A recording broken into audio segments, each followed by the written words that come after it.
Guys, today I came across a classic silver label Commodore 64.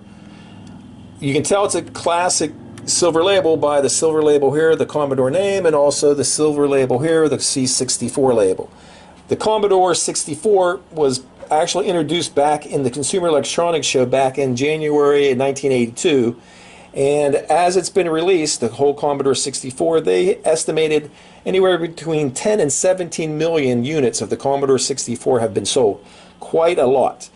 The very first classic ones that were introduced were these ones, which is the silver label ones. After those ones were made, they came out with a rainbow label, which is, newer models. The classic silver label unit estimates about 80,000 of those to be made. So compared to 80,000 to 17 million, this is definitely a collector's item. Now, one of the things that they had with this silver label was they had some issues with it.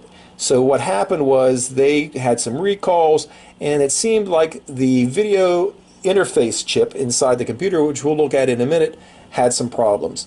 So they had different versions of those. Some of the chips had problems.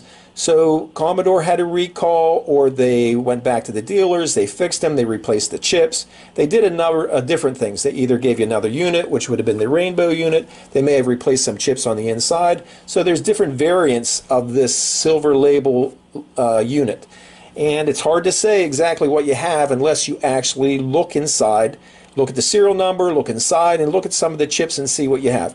I'm not 100% sure of how to identify every single component, but so that's what I'm here for actually now, to show you what I have here, and you can decide what you think this is as regards to one of the original units, or near the original.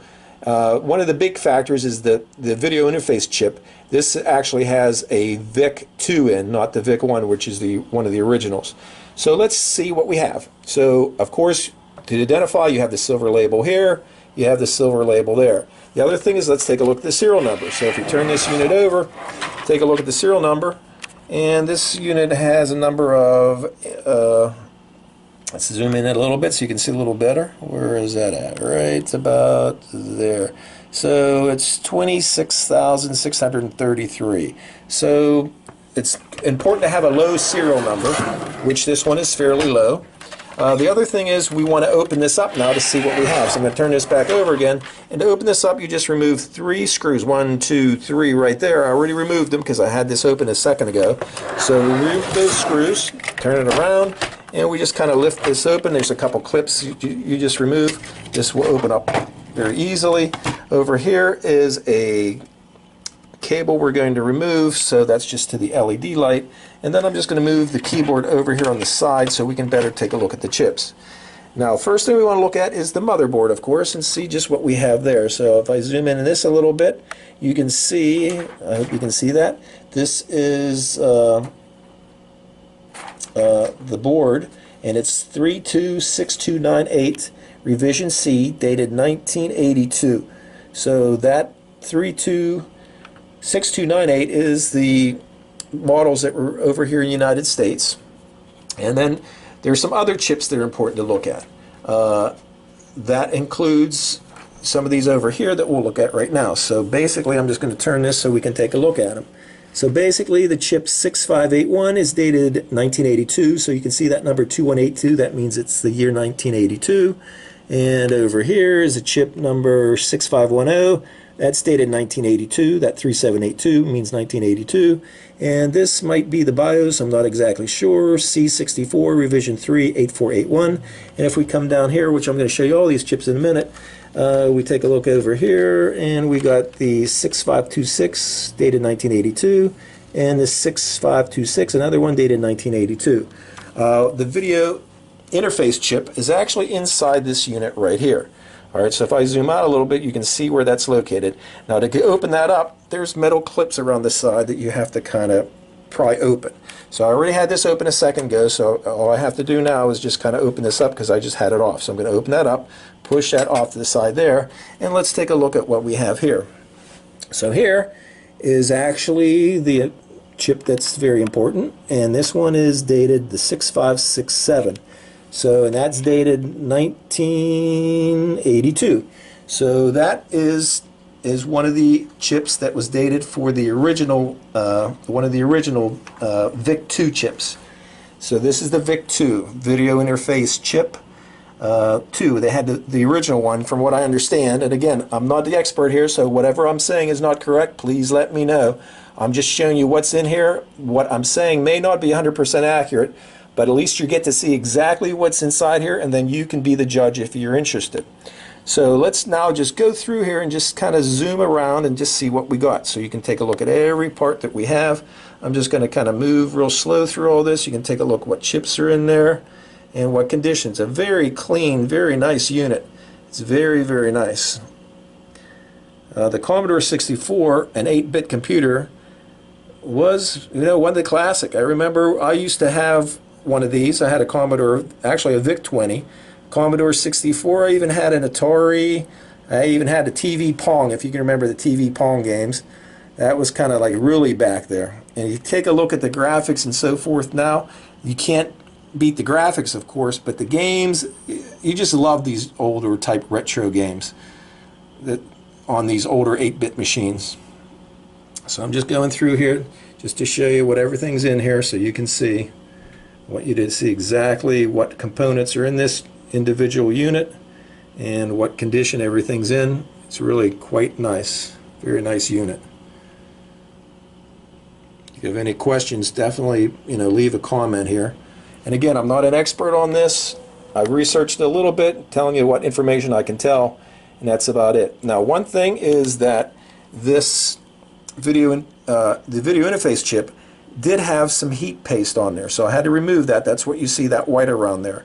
And this did not have a heat sink on, but it uses this as kind of the heat sink. So this is the cover, and you can see that little clip there has a little bend to it, so when you put it down, that touches the top of that chip, and that acts as the heat sink.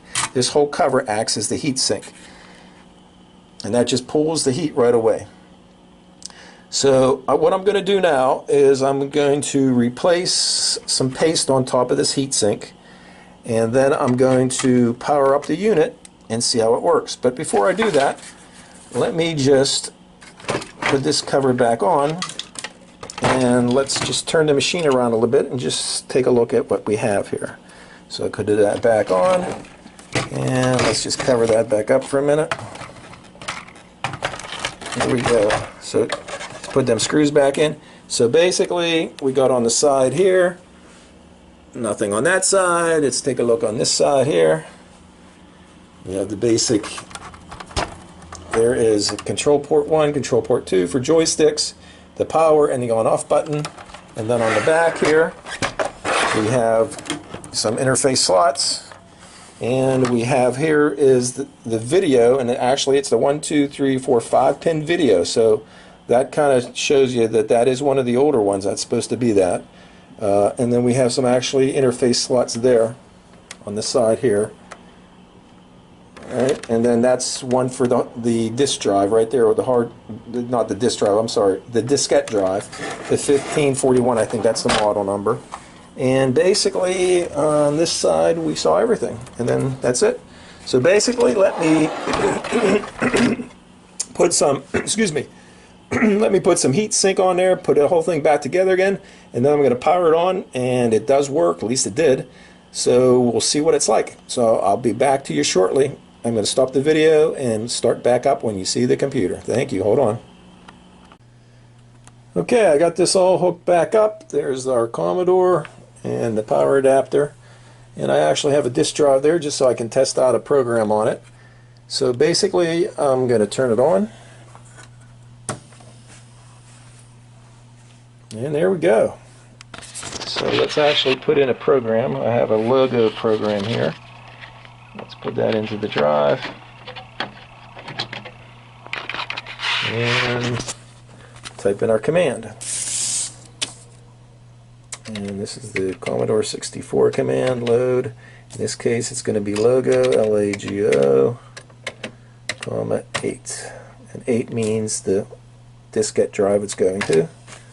Searching for logo, loading, and then we type in the word run. Notice the R key here is a little sluggish. See, I'm hitting R. You got to hit it sometimes a little harder for the R key. All the other keys look fine. It's loading.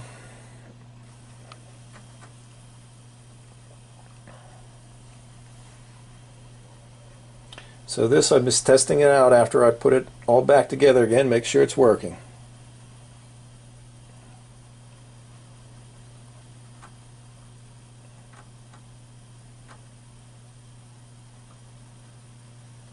And drive is working.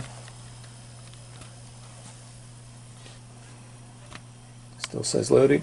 So let's take a look at what else here you get with this. Is this box.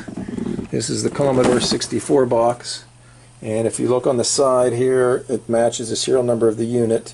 We open it up, you get a keyboard cover, which is nice, original styrofoam, and some place to put the power supply and whatever cables. I guess that would be about it. So you're going to get the Commodore and the power supply on this, and let's see, it's still loading.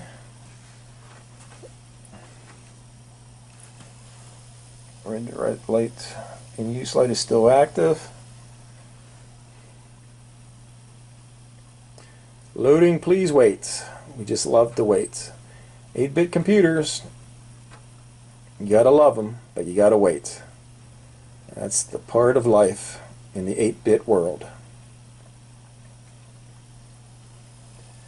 So this is actually going to be an item I'm going to probably put out on eBay. It's just going to include the Commodore 64 silver label, power adapter, and that's it, and the box, of course.